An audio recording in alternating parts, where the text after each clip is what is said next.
Everybody has a story, but not all stories have been told.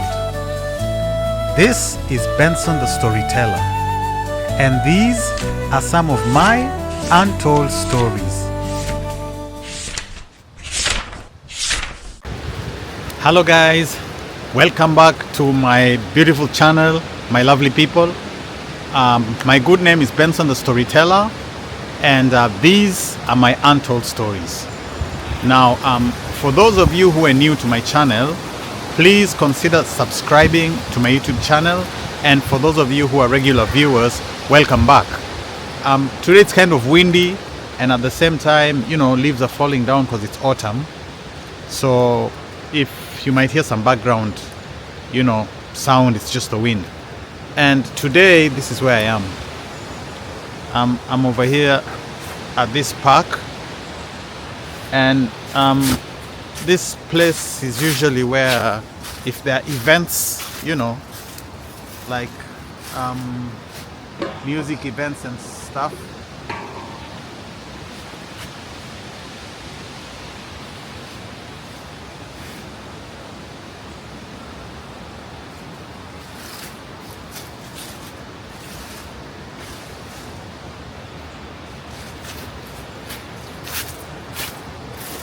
Yeah, this is where events are done, like concerts and stuff like that.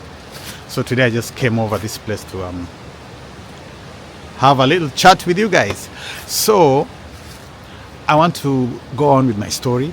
My previous video, I was telling you guys about how I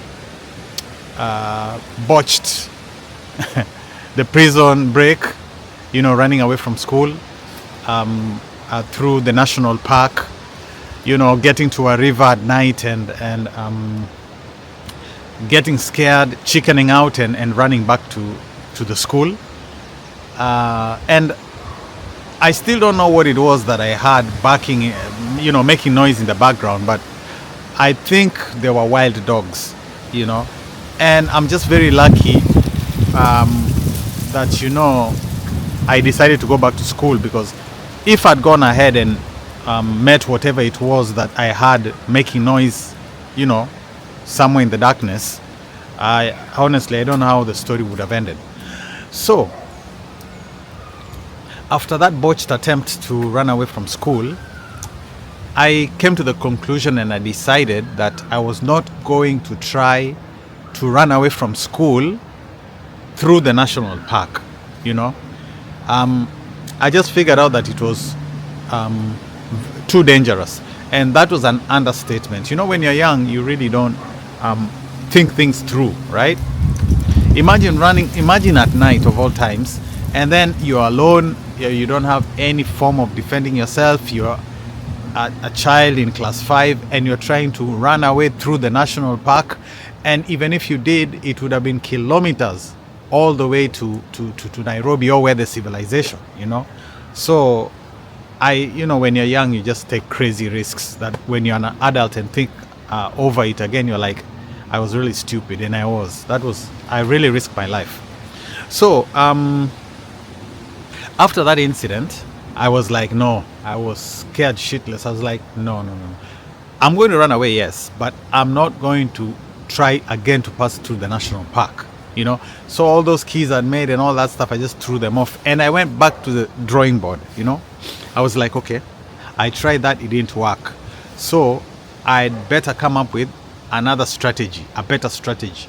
All right, so I thought about it for a while, and then I was like, you know what, the simplest plan is usually the best.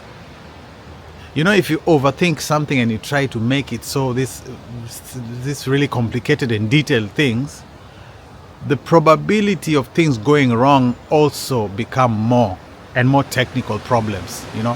If you just try a simple option to solve a situation, usually you might be surprised that it was just a simple thing. So after thinking about it for a while, I decided, okay, you know what? Why don't I just walk out the school? Why don't I just walk straight through the door, straight through the gates and go. I mean, it was so bold that it could actually work, and it did. So I planned. I said, okay, fine. I'm not going to run away. I'm not going to run away at night. I'm just going to walk out the school in broad daylight, right? All right. So before I could do that, I had to plan. I had to plan, because even if I was going to leave the school, I was not going to be able to walk all the way. All right, all the way from Embakasi to Nairobi city. So what I decided to do was this: I had to get some money. And usually in school, when you come, there's some pocket money that you're given, but then we used to hand it over to, there's a Mr. Njoroge who had this kiosk, and the kiosk was just next to the entrance of the dining hall. All right, these wooden type of Coca-Cola kiosks that were there those days. So money was given to him, and he had a book. With everybody's, anytime you buy something, because anyway, guys, we used to buy things like rulers, exercise books, stationery and stuff like that, and he deduct from the money. It's like commissionary, like the money that he's given, he deducts and gives you. But then you'd never be given cash anyway. So I had to find a way of getting money, because I'm going to need to take the bus, and I'm going to need to maneuver around the city before I get home. All right. And in fact, I hadn't even thought that far. I just thought of getting out of the school and making it to the city, and from there I had no plan. Everything was freestyle. Whatever happened, right? So I thought, okay, fine, because my parents never used to give me physical cash money. All right, they used to just give the teacher, Mr. Njoroge, and it's for stationery or stuff like that. But there are other students who actually had pocket money. So what I did was I approached some of these students. When I came from Australia, my dad really did for me shopping there. He really did nice shopping. So I had a lot of exercise books. I had a paper punch. People didn't even have those type of things. I had staplers, with staples, a packet of staples. I had these files, these really nice fancy paper files, for my exam papers and stuff like that. So I decided, look, I'm going to sell my stuff. All right. So I started selling my things. I sold my staplers, I sold my paper punch, I sold some exercise books, anything that I could sell that I didn't need, I just sold. So I got 5 shillings here, 3 shillings here, 2 shillings here, 10 shillings there, And I remember I sold for this boy called Eric Makori. Eric Makori gave me stress. Dude, I still owe you money. I sold Erico. If it wasn't like my paper punch and a file or something, I sold him and he gave me money. But then later on, after I came back to school, I was brought back to school after running away, and the teacher, Miss Madore, was my class teacher. So she asked me, like, how did you get money to do? And I said, well, I sold my stuff. Who did you sell it to? And then they started calling these guys one by one. Give him back his stuff. Give him back his stuff, So I was giving back my stapler, my everything. But I didn't give them back their money. So, Eric Makori never forgave me for that. Every time we met every time he'd be like, I need my money. Give me back my money, Give me back my money. And I was like, dude, I don't have money. He was like, when your parents come or visiting day, you have to give me back my money. What he didn't know that no one visited me at all. Never. So that money wasn't coming anytime soon, Eric Makori, I still owe you your money anyway. All right. So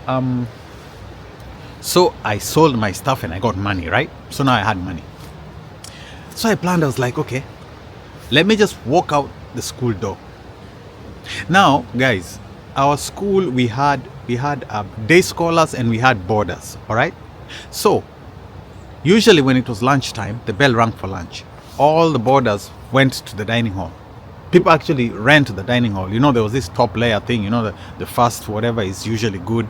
And then also because when they start serving, you're given good portions. But then later on sometimes, but it depends, sometimes the food starts finishing, so they start giving out less and less food. But sometimes it also works the other way around. They've been giving small food and then now they notice that it's going to remain a lot, so the last people are given. It was just 50-50 anyway, but most people prefer to be like the first ones. You finish, you go back to class. So I decided, okay, fine. When the lunch bell rings, as people will be running, boarders are going to be running to the dining hall, I'll just walk out the front gate with the day scholars, because there were day scholars who lived at the administration police training camp. So with them, they just passed through the front gate, the parking, and then there was a tarmac road that went all the way to the administration camp, right? So on this particular day, I said, okay, fine. I think probably it was a Friday, right? So I was like, okay. So the bell rings. I leave. In fact, the bell rings. I wait a bit. I let most of our class were anyway.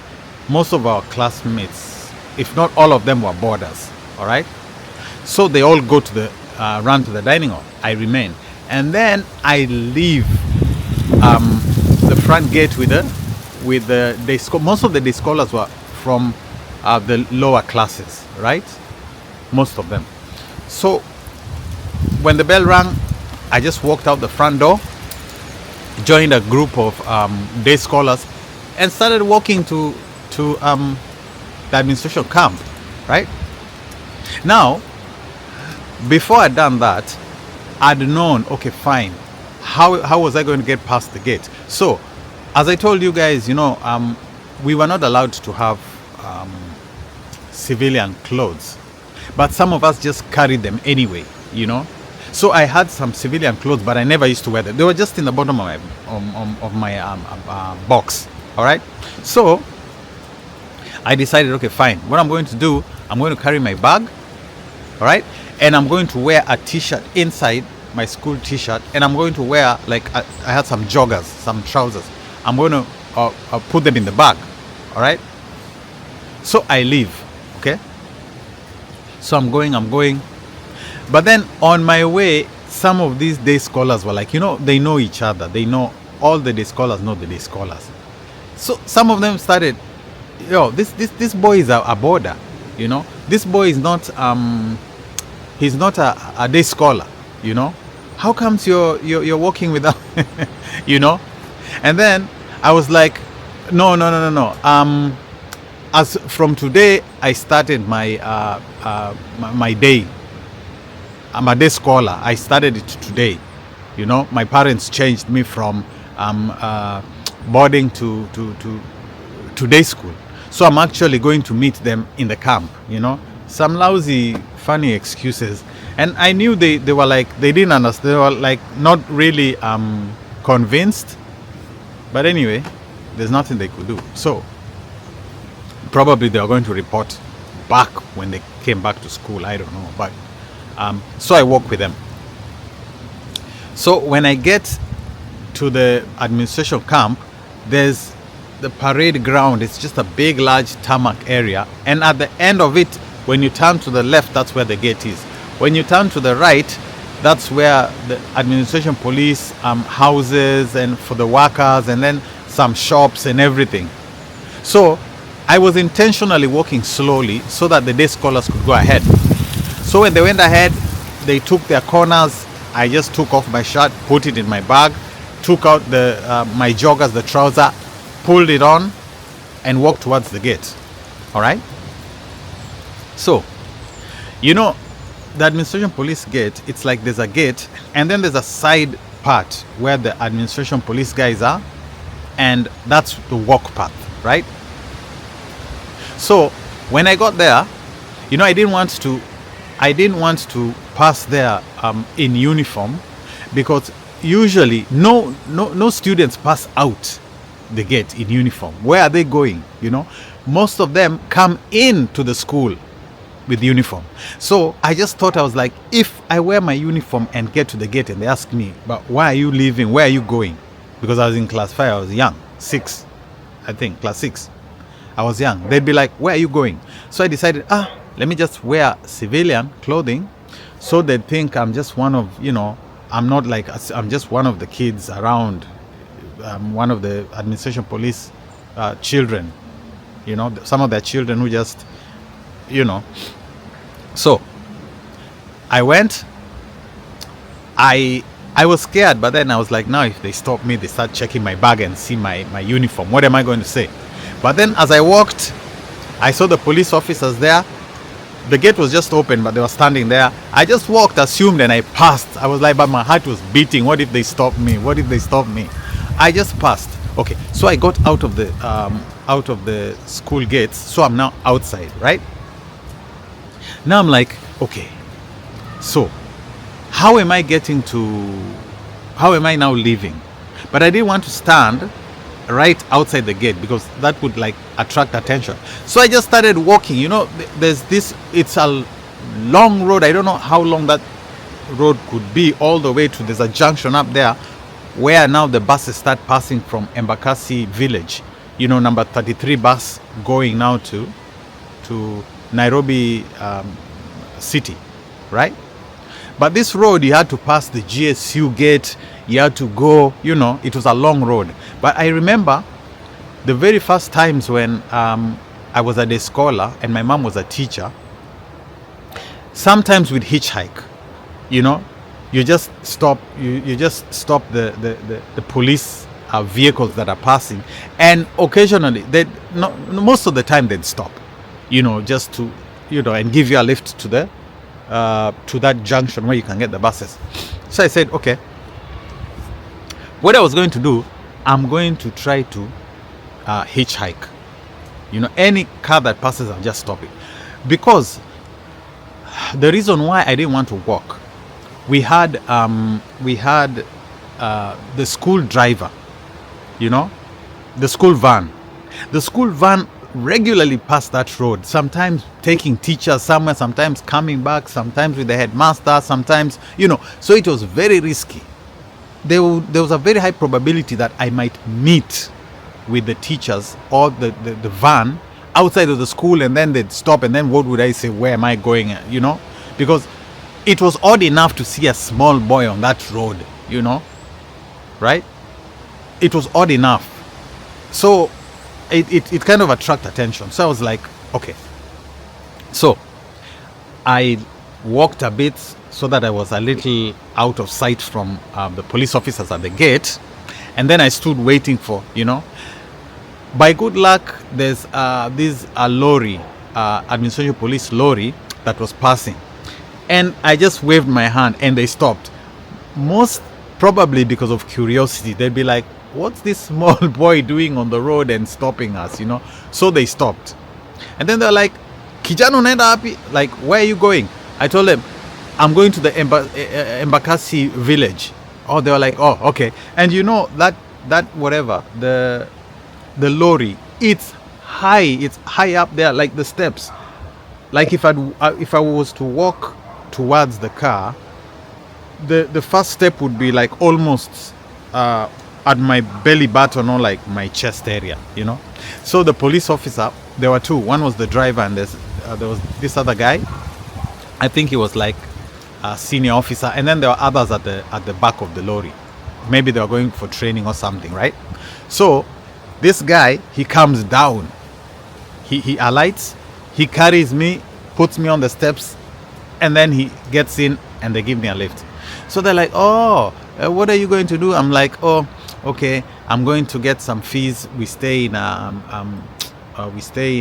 Embakasi village. I'm going to my parents. Yeah, just some crazy story. And they were like, okay, fine. If we drop you at the junction, is that okay? I said, yeah, that's fine. And that's exactly what I wanted them to drop me there, and then I wait for the 33 bus stagecoach bus to the city. All right. So The lorry goes, they drop me at the junction up there. So I'm like, thank you, they go. A few minutes later, I see the 33 bus. I stop, flag down the bus, it stops, I go in. Now, in those days, the fare usually was like 3 shillings, all right? But if you had your scout uniform, it was usually free, all stagecoach buses in Kenya. But then I was in civilian clothes, so anyway. So I have money because remember I said I sold a lot of my stuff, so I have money. So I paid my ticket, and then we went. I got to, there's this stage where it usually stops. We alight at. It's next to, it's you just pass Machakos bus station, and then there's a school. There's a certain school there. There's a corner where there's a school, and that's where what's the name of this school? It's next to this what do you call them? These guys who march, Salvation Army, yeah, somewhere there. So I alight there. Now I'm inside the city. All right, the downside part of the city next to Machakos. So those days I was like, okay, now I'm hungry. I had some money. So dude, you know what I buy? I buy some Big G, some gum, and I buy some some maize, some roasted maize cobs, and then I'm eating the maize, then I'm just chewing. After that I'm chewing gum. I'm just randomly walking. Now, I told you I didn't have a plan. So by the moment I got to the city, now I was wondering, where am I going? Where do I want to go? Then I'm like, okay, let me go to Caledonia. That's where my uncle used to live, Professor Okoth Ogendo. He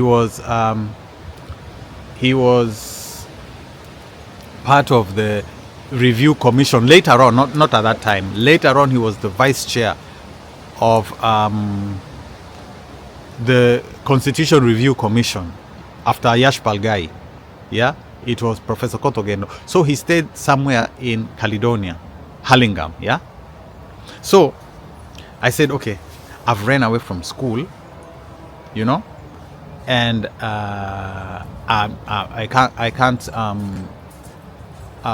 The only place I can go to is to go to my uncle's place, because everybody else stayed very fine. I didn't really know how to get there, but from the city I could walk to my uncle's place.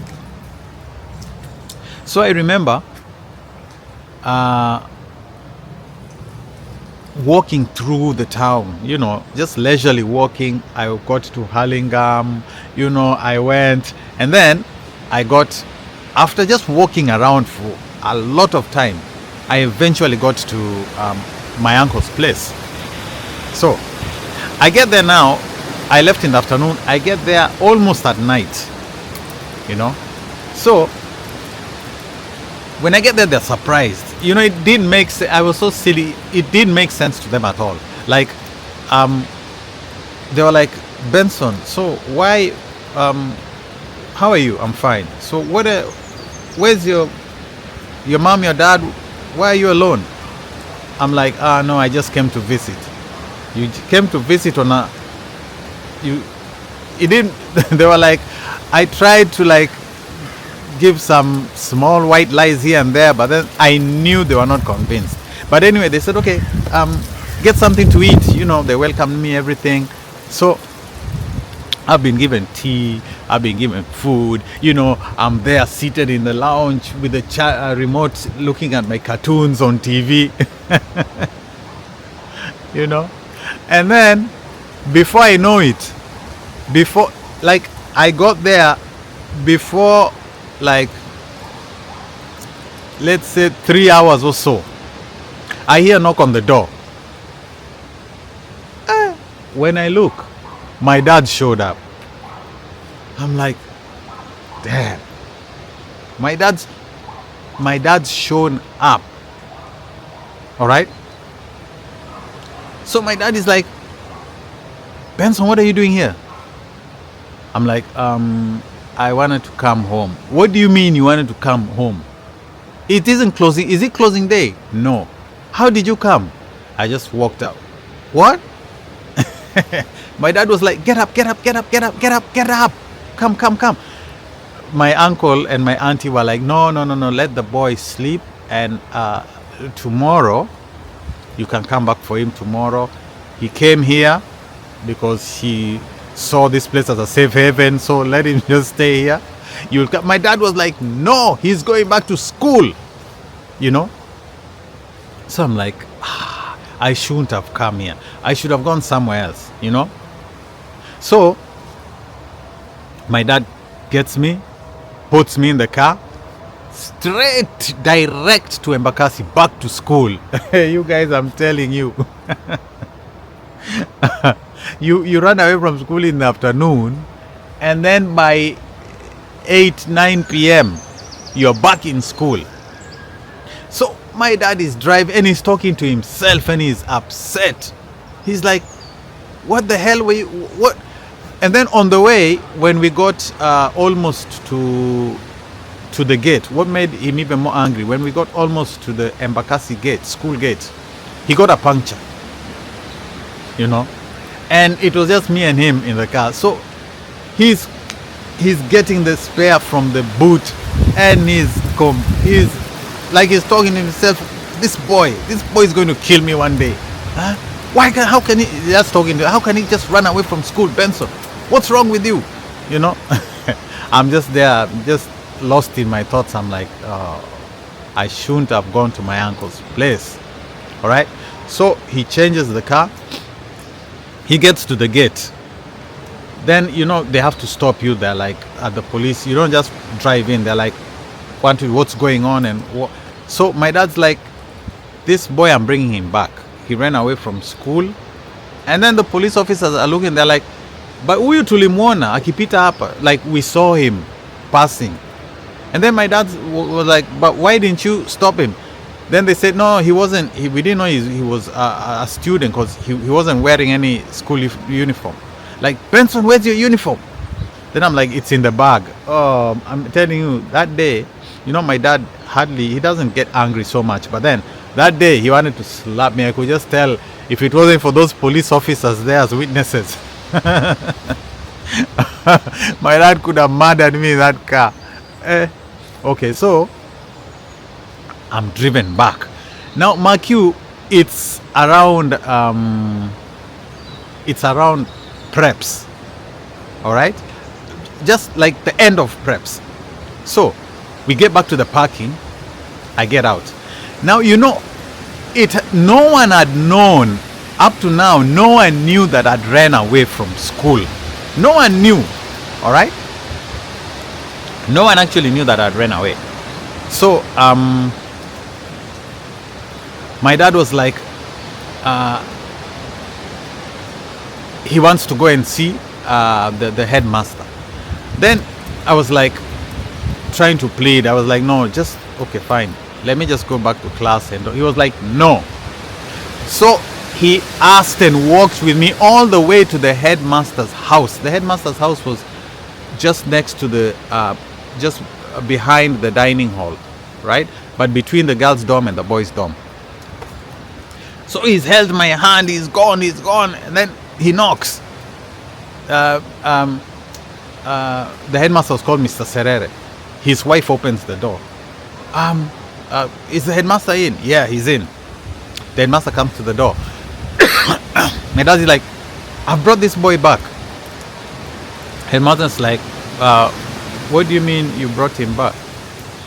Apparently he left school. And you guys didn't know that he left school. I brought him back. The headmaster's like, he left school? Yeah. We had no idea. Then he's like, okay, fine. Thank you. We'll handle this. Let him go back. You just go back. We'll take him back to the dorms, because by this time we'd left the preps were over, so kids had gone to the dorm. All right, and the headmaster went and there was this teacher on duty. So the headmaster went, called the teacher on duty and asked, were you aware that this boy was out of school? Then he was like, no, I wasn't aware. The headmaster asked, then how did you go out of school? He, to my surprisement, the first time I ran away, the headmaster wasn't really angry. He was more like, Mr. Serere was more like curious. Like, how? We are living almost in like a fortress in the middle of nowhere. How did you manage to get all the way out of Embakasi into the city until you got home without us knowing all this? I'm telling you. So the first time I wasn't really punished. But he told me, he kind of looked at it like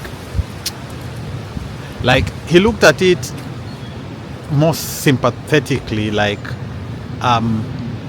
okay, what should we do so that you don't feel like running away, like you don't feel lonely or homesick or anything like that?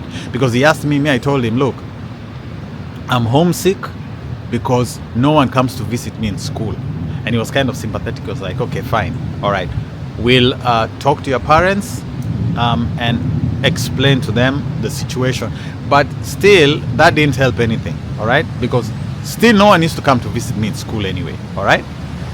So when I got to the dorms, no one knew about this story until later on, when somehow I think the teachers, discussed it, and somehow the story went out to the students, and guys were looking at me like, oh, this guy is a hero. This guy ran away from, no one had done that before. So guys were looking at me like, this boy actually managed to run away from school. This boy actually ran away from school and came back.